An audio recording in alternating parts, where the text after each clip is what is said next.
Painit ng painit ang laban ng Pacers and OKC ngayong finals. Side nga ang series sa 2-2. Salitan lang ang panalo ng bawat koponan.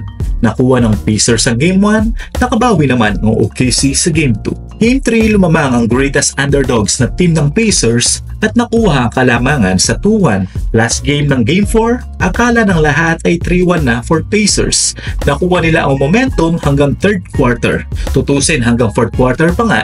Imagine sa last 3 games sila, outscored nila ang OKC sa 4th quarter no 173. At kilala naman natin ang Pacers pagdating sa habulan, sanay sila dyan at nandyan sila Haliburton and Siakam. Kaya maaga nag-celebrate ang Pacers dahil nakuha nila ang kalamangan hanggang 4th quarter. Wait, gusto mo ba ng cup or t-shirt giveaways? Subscribe ka lang at follow ka sa ibang social media platforms natin. Mag-comment ka na din para mapansin kita. Ibibigay natin to kapag na-reach natin ang 500 subscribers sa YT, 1K followers sa TikTok at 1K followers sa Facebook. At pagdating nga ng last 4 minutes sa 4th quarter, 4 points na lang ang hinahabol ng OKC.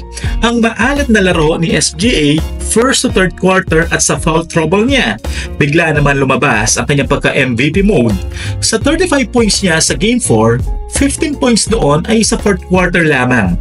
Nagmala Haliburton nga siya in the last minutes. 3 minutes of game, naglalamang pa din ang Pacers ng 4 points dahil kay Tyrese.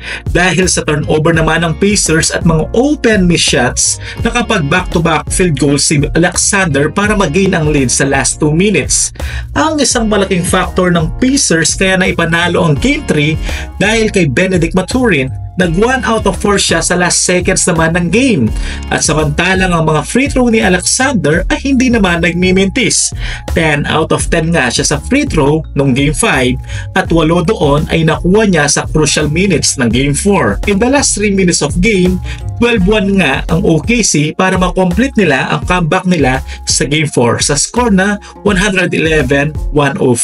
Nagkagulo nga ang social media at nasisi nga ang referee na si Scott Foster dahil sa mga ibinigay niyang free throw sa OKC at lalo na kay SGA. Binigyan ba naman ng alias ito na the extender referee?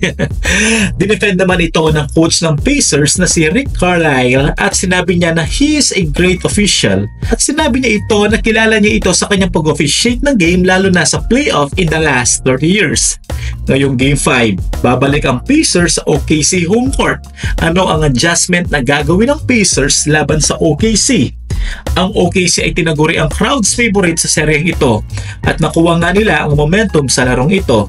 9-2 sila sa playoffs sa kanilang home court. Talagang halos sure win sa OKC kapag si Alexander ay pumupuntos ng 30 points per game. It's a match point game sa laro nila bukas. Tumatagal at mas lalong gumaganda ang seryeng ito.